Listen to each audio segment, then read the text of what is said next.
Premiere Pro দিয়ে কাজ করতে গিয়ে অনেকেই একটা সমস্যায় পড়েছে, সেটা হচ্ছে প্রিমিয়ার প্রো সিকোয়েন্স সেটিংস আর এক্সপোর্ট সেটিংস। তো আজকে কথা বলবো প্রিমিয়ার প্রোর সিকোয়েন্স সেটিং আর এক্সপোর্ট সেটিং নিয়েই।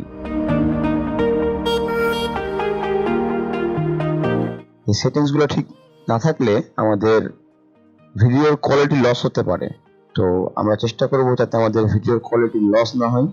এই জন্যই আজকে আমরা দেখব যে কোন সিকোয়েন্স সেটিংস দিলে এবং কিভাবে এক্সপোর্ট করলে আমাদের ভিডিও কোয়ালিটি খুব ভালো হয়, একটু যেন ভিডিও অডিও কোয়ালিটি লস না হয়, এবং আমাদের ইউটিউবের জন্য হোক, আমরা যে কোনো কাজে হোক, আমরা আমাদের ভিডিও যাতে হাই রেজলিউশন রাখতে পারি।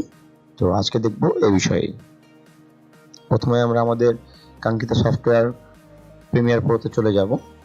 আমি এর আগে আমার প্রিমিয়ার প্রোর যে ফার্স্ট ভিডিওটা ছিল সেখানে আমি খুব শর্টকাটে দেখাইছিলাম। তো আজকে শর্টে না, আজকে আপনাদেরকে বিস্তারিত আলোচনা করব আপনাদের সামনে। এখান থেকে আমি নিউ প্রজেক্ট নিব। এই সেটিংসটা আমার নিউ প্রজেক্টে কিছু করার দরকার নেই, এটা যা আছে অ্যাজ এ সেম থাকবে।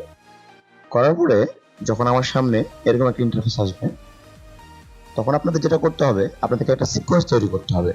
সিকোয়েন্স তৈরি করার জন্য আপনি ফাইল থেকে করতে পারেন, অথবা কিবোর্ডের শর্টকাট Ctrl+N চাপলে সিকোয়েন্স চলে আসে। এটা হচ্ছে মূল সিকোয়েন্স সেটিংস। আপনাকে এখানে খেয়াল রাখতে হবে যে আপনি কোন ফরম্যাটের উপরে আপনার সম্পূর্ণ সিকোয়েন্সটাকে আপনি সাজাতে যাচ্ছেন বা কাজ করতে চাচ্ছেন কোন ফরম্যাটের উপরে।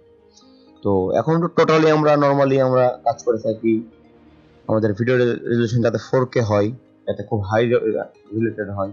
হ্যাঁ, তো আমরা এখন বর্তমান যুগ 4K 8K যুগ। তো 8K তে আমরা না যাই, 8K এখন আমাদের দেশে এতটা অ্যাভেলেবেল হয়নি বা অতটা সাপোর্টেড না। তো আমরা কথা বলবো 4K নিয়ে। তো চেষ্টা করতে হবে যে আমার ভিডিও যেন অবশ্যই 4K রেজলিউশন হয়, যাতে করে আমরা এই ভিডিওটাকে পরবর্তী সময়ে 1080 পিক্সেল অথবা 720 পিক্সেল করলে এর কোয়ালিটি সেম থাকে, যাতে ভিডিওটা ফেটে না যায় বা অডিও কোয়ালিটি লস না করে। তো এই জন্য আমরা চেষ্টা করব আমাদের ভিডিও কোয়ালিটি 4K রাখার। আপনারা 1080 তে করতে পারেন, আমি 1080 তে করি, কোনো সমস্যা হয় না সাধারণত।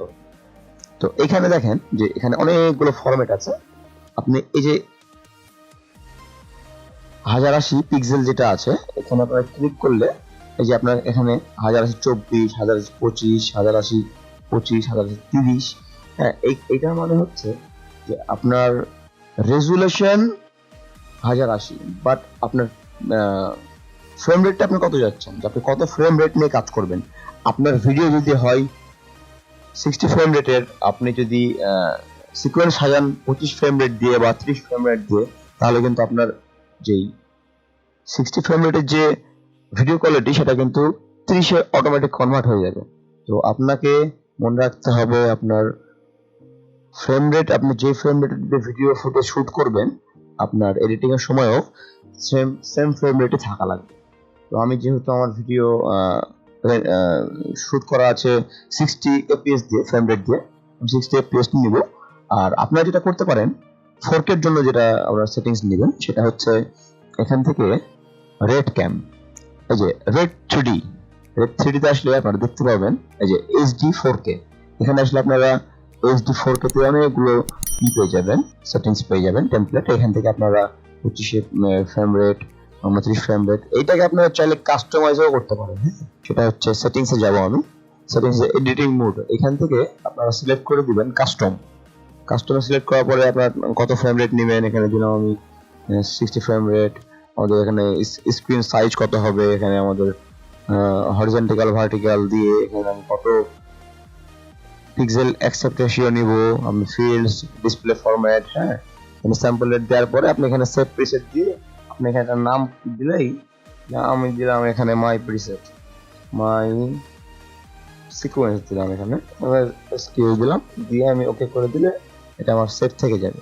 এখন আমি যদি এখানে আমার দেখেন এখানে যে এই যে কাস্টমে মাই সিকোয়েন্স ওকে করে দিলেই আমার সিকোয়েন্স রেডি হয়ে গেল। আপনারা এইভাবে আপনাদের পছন্দ মতো আপনাদের সাইজ অনুযায়ী আপনারা ইনস্টাগ্রামের জন্য হোক, ফেসবুকের জন্য হোক, আপনারা ইউটিউবের জন্য হোক, আপনারা সব আলাদা আলাদা স্ক্রিন সাইজ দিয়ে আপনারা হচ্ছে আপনাদের সিকোয়েন্স তৈরি করতে পারবেন। সাপোজ এটা আমার এডিটিং শেষ, আমি আমার ফুল এডিটিং কমপ্লিট করে ফেলেছি। এবার আমি এটাকে রেন্ডার করব বা এক্সপোর্ট করব বা আমার ভিডিও আকারে এটাকে সেভ করব। কিভাবে? ফাইলে আসব, ফাইলে আসার পরে এখানে এক্সপোর্ট আছে, এক্সপোর্ট আসার পরে এখানে মিডিয়া ফাইল, এখানে মিডিয়াতে ক্লিক করলে আপনার যে ভিডিওর যে লেন্থ এখানে পুরোটা দেখাবে যে কতটুকু ভিডিও আপনার আছে। এখানে দেখাচ্ছে এখানে 17 মিনিট 52 সেকেন্ড ভিডিও আছে এখানে। এখন এখানে আমার দেখার বিষয় এই ফরম্যাট এখানে আসে, এখানে অনেকগুলো ফরম্যাট আছে। তো সাধারণত আমরা যে ফরম্যাটগুলো ব্যবহার করি বা যে ফরম্যাটটা আমরা এখন পেয়ে থাকি বা ইউটিউবের জন্য যেটা অ্যাপ্রোপ্রিয়েট সেটা হচ্ছে H264। হ্যাঁ, আর H264 ব্লু-রে এটা অনেক হাই রেজলিউশন, এটা প্রয়োজন নাই, এটা অনেক ঝামেলা আছে। এই কারণে এটা দিলে হবে না তা না, যেহেতু আমরা গ্রাফিক্স কার্ড ব্যবহার করি না, নর্মাল সিপিইউ ব্যবহার করি, এই কারণে ব্লু-রে প্রিন্টে যাব না। আমি এটার জন্য ইউটিউবের জন্য আপনার বেস্ট হচ্ছে H264 এই ফরম্যাটটা। হ্যাঁ, যেহেতু আমি আমার সব ভিডিওগুলো এটাতে এডিট করি এবং এটা দিয়ে এক্সপোর্ট করি। এক্সপোর্ট করার পরে আমি ভিডিও কোয়ালিটি খুব ভালোই পাই তুলনামূলক। তো এটা দিবেন H264, দেওয়ার পরে এখানে দেখেন প্রিসেট। এই প্রিসেটটা হচ্ছে আপনার ভিডিওর হচ্ছে মেন, আপনার এক্সপোর্টের মেন সেটিংস, যে আপনি এখান থেকে কোন সেটিংসটা আপনি চুজ করছেন। এখানে দেখেন অনেকগুলো সেটিংস আছে, যে Facebook 720 pixel, Facebook 1080 pixel, Facebook 4K, high quality, অনেকগুলো ফরম্যাট আছে। তো আমি যেহেতু আমার সাধারণ ভিডিওগুলো আমি এডিট করি আমার ইউটিউবের জন্য, তো আমি সবসময় ব্যবহার করি এখানে ইউটিউব 4K আলট্রা এইচডি। আপনারা নিঃসন্দেহে এই ফরম্যাট ব্যবহার করতে পারেন। এই ফরম্যাটটা খুবই কাজের এবং খুবই সুন্দর। এই ফরম্যাটে আমি ভিডিও রেন্ডার করার পরে আমি আমার ভিডিও কোয়ালিটি কোনো লস পাই না এবং খুব সুন্দর হয়। তো আপনারা এটা দেওয়ার পরে এবার যেটা করতে হবে, এখানে আরো অনেক সেটিং আছে, ইফেক্ট, মিডিয়া, অডিও, এখান থেকে আপনাদের কিছু করার দরকার নেই। জাস্ট আপনারা আপনাদের ভিডিও কোয়ালিটি সেম পাওয়ার জন্য এখানে করে দিবেন, টিক দিয়ে দিবেন যে ইউজ ম্যাক্সিমাম রেন্ডার কোয়ালিটি। তাহলে কি হবে, আপনার যে ম্যাক্সিমাম রেন্ডার কোয়ালিটি আছে এটার মাধ্যমে আপনার ভিডিও কোয়ালিটি একদম ফুল থাকবে, যাতে করে আপনাদের কোনো দিক দিয়ে কোনো লস হবে না। ভিডিও কোয়ালিটি হোক, অডিও কোয়ালিটি হোক, কোনোটাই লস হবে না। যেন আপনার ম্যাক্সিমাম রেন্ডার কোয়ালিটিতে অবশ্যই ক্লিক দিয়ে দিবেন, দিয়ে আপনারা জাস্ট এক্সপোর্টে ক্লিক করে। ও আরেকটা বিষয়, যে এখান থেকে আপনারা আপনাদের যে আউটপুট নেম আছে এখানে ক্লিক করলে আপনারা আপনাদের লোকেশন দেখা দিতে পারেন, যে আমি কোন লোকেশনে আমার ভিডিওটা সেভ নিব, বা ফাইলের নামটাও আপনারা এখান থেকে সিলেকশন করে দিতে পারেন, যে আমি আমার এই ভিডিওর নামটা কি দিতে চাচ্ছি। আমি ভিডিওর নামটা যদি 1 2 3 তারপর সেভ করে দিই, ডেস্কটপে দিয়ে আমি সেভ করে দিলাম। কারণ আমি রেন্ডার এক্সপোর্ট দিলে এই ভিডিওটা আমার ডেস্কটপে যা সেভ হয়ে যাবে। তো এই হচ্ছে আমার পুরো ভিডিও সিকোয়েন্স এবং এক্সপোর্টের প্রসেস। আমার যদি কোনো কিছু আপনাদের বুঝতে অসুবিধা হয়ে থাকে আপনারা কমেন্ট বক্সে জানাবেন, অথবা আমার ফেসবুক পেজে অথবা আমার ফেসবুক আইডিতে আপনারা আমাকে মেসেজ করবেন। আমি চেষ্টা করব আপনাদের প্রবলেম সলভ করে দেওয়ার জন্য। তো এই ছিল আমার আজকের ভিডিও, দেখা হচ্ছে আগামী কোনো ভিডিওতে। আমার ভিডিওগুলো যদি ভালো লেগে থাকে সাবস্ক্রাইব, লাইক, কমেন্ট করে পাশে থাকবেন। ধন্যবাদ।